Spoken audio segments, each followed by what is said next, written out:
ایک شخص تھا، اسے اپنے گھر میں ہر سال امام حسین کی 10 مجلسیں کرواتا تھا، لیکن ایک دفعہ شدید غریب ہو گیا، مال پیسہ ختم ہو گیا۔ اس نے اپنی بیوی کو کہا کہ آپ کے پاس کچھ سونا کچھ بچا ہے، بیچیں، امام حسین کی مجلس کروائیں۔ کہا نہیں، کچھ بھی نہیں بچا۔ تو انہوں نے اپنی زوجہ کو کہا کہ ایک راستہ ہے کہ ہم حسین کی مجلس کروا سکیں۔ کہا کون سا راستہ؟ بردہ فروشوں کا زمانہ تھا۔ انہوں نے کہا اللہ نے ہمیں ایک بیٹا دیا ہے، اگر اجازت ہو اس بیٹے کو بردہ فروشوں کی بازار میں بیچ کے آؤں، ان پیسوں سے حسین ابن علی کی مجلس کروائیں۔ فرمایا اس ماں کی آنکھیں بھر آئیں۔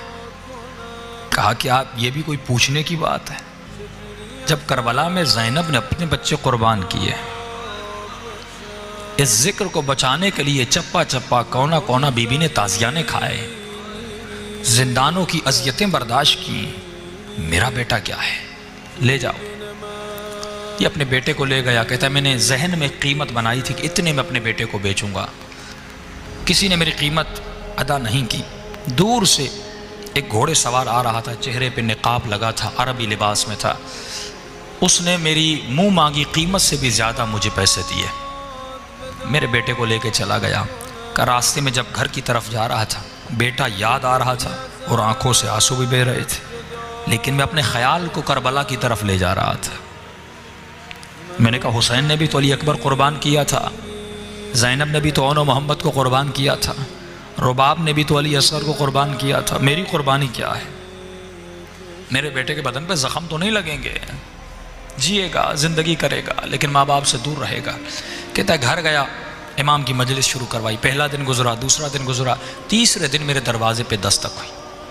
جب میں نے دروازہ کھولا تو میرا نوجوان بیٹا دروازے پہ کھڑا تھا۔ ایک مرتبہ میں نے بیٹے کو سینے سے لگایا، میں نے کہا میرے لال، کہیں تم نے اپنے آقا سے خیانت تو نہیں کی؟ میں حسین کی مجلس حلال کی کمائی سے کروانا چاہتا ہوں، حرام کے پیسوں سے نہیں کروانا چاہتا۔ میرے لال پوری زندگی حلال کے مال سے کروائی، کہیں تو بھاگ کے تو نہیں آیا؟ بیٹے نے کہا نہیں بابا، میں بھی جانتا ہوں آپ نے کس مقصد کے لیے مجلس کروائی ہے، مجھ میں یہ جرت نہیں کہ میں بھاگ کے آ جاؤں۔ کہا پھر یہاں کیسے پہنچے؟ کہا بابا میرے آقا نے مجھے آزاد کر دیا۔ کہا بیٹا کیسے؟ کہا بابا آپ کو یاد ہے جب وہ آئے تھے، نقاب تھا، عربی لباس تھا، جب وہ مجھے گھر میں لے گئے، وہ مجھ سے میری زبان میں ایسے بات کر رہے تھے جیسے ان کی اپنی مادری زبان ہو۔ میں نے کہا آقا آپ ہماری زبان کو اتنا اچھا کیسے جانتے؟ انہوں نے کہا ہم کائنات کی ہر زبان کو بولنا جانتے ہیں۔ کہ بابا 2-3 دن اپنے گھر میں ایسے رکھا جیسے کوئی اپنے بیٹوں کو پالتا ہے، کوئی تکلیف نہیں ملی۔ آج انہوں نے مجھ سے آ کر پوچھا کہ جوان یہ بتا تمہیں اپنے والدین کی یاد آئی ہے؟ میں نے کہا آقا یاد تو آئی ہے، لیکن انہوں نے مجھے بڑے عظیم مقصد کے لیے بیچا ہے، میں واپس نہیں جاؤں گا۔ انہوں نے کہا میرے لال مجھے پتا ہے بیٹوں کی دوری کا درد کیا ہوتا ہے، بیٹوں کی دوری کی تکلیف کیا ہوتی ہے۔ جاؤ میں نے تجھے آزاد کیا، اور جب تمہارا باپ تم سے پوچھے کہ تمہیں کس نے آزاد کیا، بتانا جس کی مجلس کروا رہے ہو اسی حسین ابن علی نے آزاد کیا۔